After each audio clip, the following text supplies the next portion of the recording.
West Africa Regional Director for CAT International. Mr. Noah, good evening. Thank you very much for your time.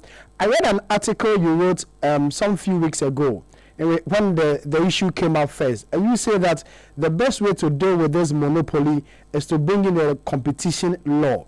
Now, the minister says that by 7th of August, if the reduction is not done, the broadcasting license of DStv Ghana may be revoked. You surprised when you heard this? Yes. Good evening, Sami, and your listeners of City 97.3. I think that I was not surprised when I heard what the minister said, looking at the background of the conversation that between MultiChoice and the ministry. And as I said in my write-up, one would have expected that the MultiChoice would have reduced its prices when the CD started to appreciate. But because MultiChoice is not facing any competition in the pay TV market in Ghana here, they don't have any incentive to reduce their prices. And so if as a country, if we want to prevent such a dominant and a monopoly, I think that we need to come up with a competition law. And by competition law, I'm sure that we'll be able to address most of these issues. Of course, we have this draft bill hanging over the Ministry of Trade for the past 18 years, and we don't have it. It's never gone to Parliament, and we hope that once Ghana is able to put it before Parliament, we can get some of these things resolved. But then again, the argument is also that if the government wants more investors and at the same time threaten another investor because of its inability to reduce prices because of various reasons that they give. For instance, the minister said in their letter, this is because the CD depreciation is artificial, it may affect their operations if they may want to go with the depreciation of the CD. Should we allow foreign companies to be dictating to us how the economy is run and how they should also run their business in a country where they only operate based on the current status? I would say that the MultiChoice response was not in a good faith. The minister has raised a legitimate issues, asking you to consider reducing your prices so that consumers could benefit. However, the operator decided to go around and say that they are not sure that the CD is the appreciation of CD is sustainable.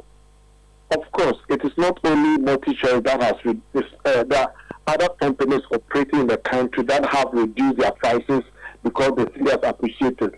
Whenever the CD depreciates, they will go back and increase their prices. So I think that MultiChoice could have just complied and say, look, okay, we are going to comply. And whenever the CD also depreciates, nobody can prevent you from increasing your prices. Of course, no government ministry or politician has ever said that MultiChoice should not increase its prices whenever it has to do, because we are in a free market.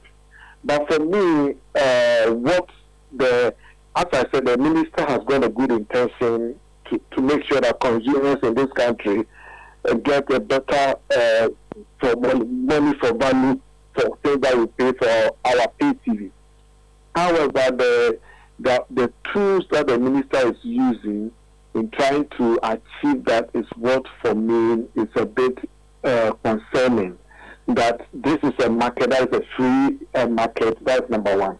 And number two, today the minister was also there talking about getting firms to come into the country, like in the coding and the business outsourcing sector. On one breath, you are urging investors to come, and then in other breath, you are saying that if a business doesn't reduce its prices, you are going to revoke its license. I think that we are not sending good signal to potential investors in the country. And even if MultiChoice was listed in the Ghana Stock Exchange today, today's trading, it would have suffered a loss because of what the minister said. Those statements are very, very powerful statements that we should desist from saying it openly. I'm sure that the public are waiting to see an action from the minister. But I think that the best approach is not this regulatory overhaul, but rather using a more market-based approach. I mean, if multi-choice is not willing to reduce its prices, there are other companies that government can open the entry barriers to bring them in, and once they come and compete, economists will say that prices will be at the marginal cost, and that is what we need to do. Of course, Ghanaians are stuck to multi-choice because of the premium content that it has, the UPL and the Champions League.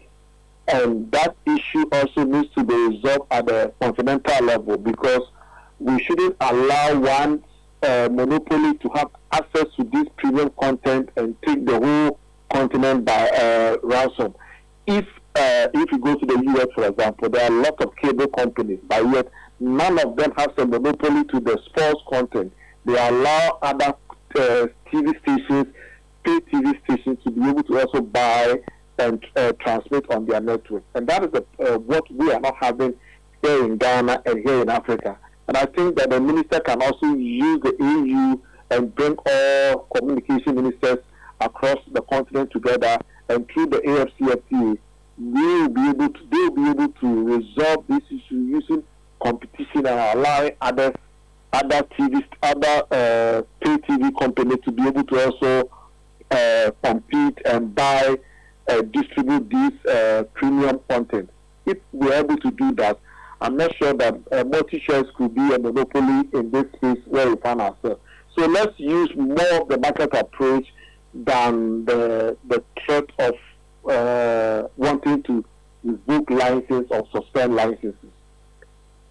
Thank you very much for your time. Apia Kusi Adumakwa, he's the West African Regional Director of CAT International. So listening to Eyewitness News, coming to you live from our studio here in Accra. News just